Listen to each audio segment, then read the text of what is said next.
All right, so if we're given f of x is x cubed minus 9x squared plus 24x minus 10, we are supposed to find the critical numbers of f, find the local max and minima of f, and sketch the graph of f. Okay, so let's do a. Let's find f prime of x first. Well, that's going to be what? 3x squared minus, and that's going to give us 18x plus 24. All right. So if we find the critical numbers, we'll set that equal to 0.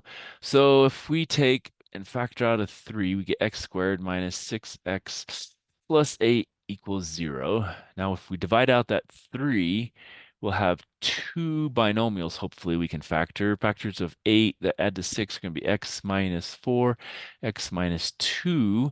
So we get x is equal to 4, and we get x is equal to a 2. Okay, so those, it's over the whole range, so those should work, and it should work over the whole range here. So these are going to be our critical numbers, okay? Because the f exists for all values of x. F of x does. All right.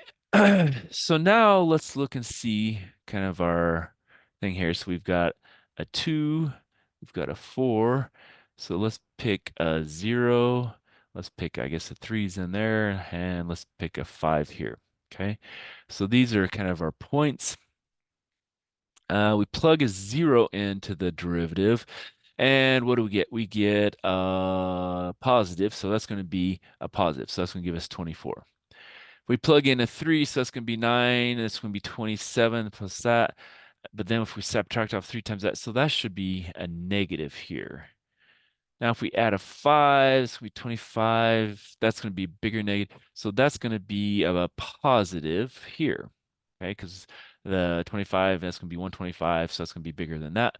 And so it looks like we're going to be positive, negative, positive. So we're increasing.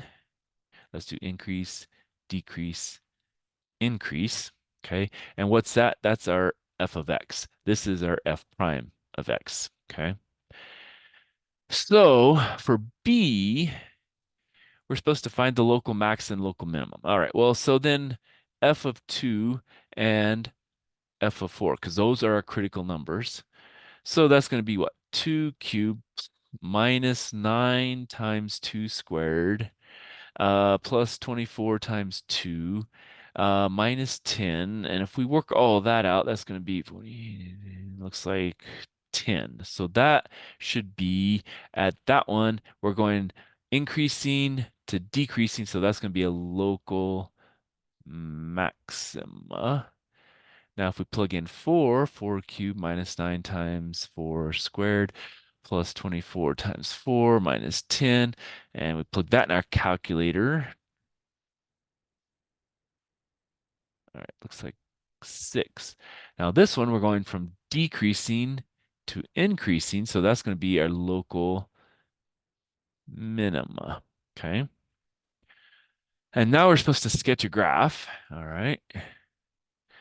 So at 2, we're going to have a max. Oops. At 4, we're going to have a min. And we know we're increasing, then decreasing, and then increasing again. So it's going to look something like that. And again, we don't put numbers on here because we're just sketching the graph. And so we don't really know for sure. That one, I guess we do know is 2. We do know that's 4. We call that 6. And we can call that 10. All the rest of this is speculation. I'm not sure it really goes through 0, 0. That's just how it was drawn because I can't draw very well. So that's kind of what it would look like and what we would do for something like that. All right, so let's do a little bit more and then we'll stop before we do that.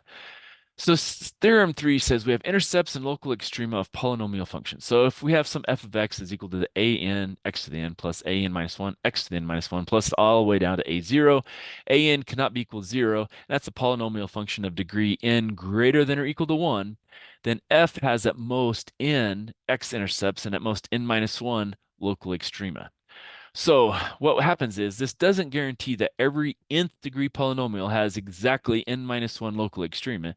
It says that there's never going to be any more than n minus 1. So we can't say, well, we have a third degree polynomial and we have 4 extrema. That won't work, okay? That's what it's saying. We can have it no more than n minus 1. So we can We cannot have any more than two. That's the most we can have, but we can have less than that, but that's the most. So we always have to have n minus one local extreme at the most.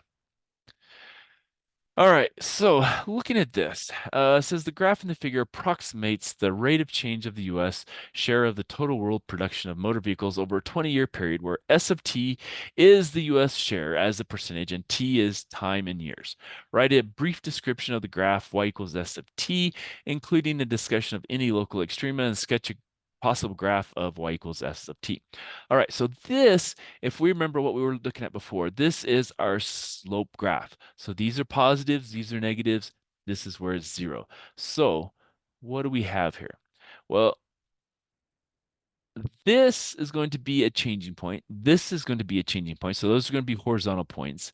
We're negative here. It's very negative, decreasing. And then it's going to be zero. Then we're going to be increasing. That's going to be kind of our max here. And we're decreasing and so on. So that's going to be kind of what it is here. Actually, that's going to be the max here when we switch directions. So from here to about here is one place. And then there's going to be a place here. And then there's going to be some kind of place here. So what do we know? Well, this is very negative, decreasing. So we're coming down here. And we're going to reach a point where we hit a slope of zero. So that's going to be some kind of a zero slope. And then we're going to increase until we hit this point over here, which is going to have a slope of zero. And then we're going to decrease and we're going to stop about at that point there. So this looks to be, if I had to go from the slope graph to this would be our f of x graph. That's, or I guess it's not, that is s of t, sorry. S of t graph. That's something like what it would look like. Now, is it exact? No, it's not exact, but that's going to be our minimum. That's going to be our maximum. A the you know the relative extreme local minimum, local max, local minimum, maximum, local minimum, and we're changing directions, and that's what we have. So that's B. So we've sketched B. Now, what does it say? Because A says write a brief description. Well, it looks like shares, because this is what it says. So the shares are decreasing from t equals 0 until t equals what? Looks like about 6 maybe. And where it hits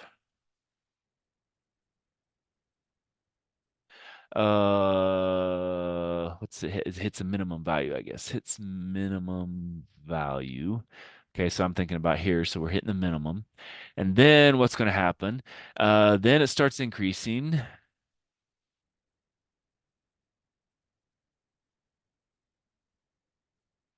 until it looks like year 16, where it hits a max value.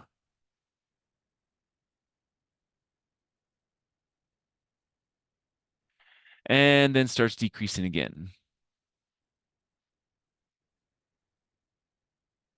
Okay, so that's kind of what it is. We have shares that are decreasing until they hit that, then they're increasing until they hit the max value, and then they're decreasing again. So that's kind of how we can interpret that graph. And again, why I went over the beginning stuff was so it'd be easier, hopefully, to go from this slope graph to the regular initial S of t function graph. Okay, all right, so let's stop there and we'll come back for more.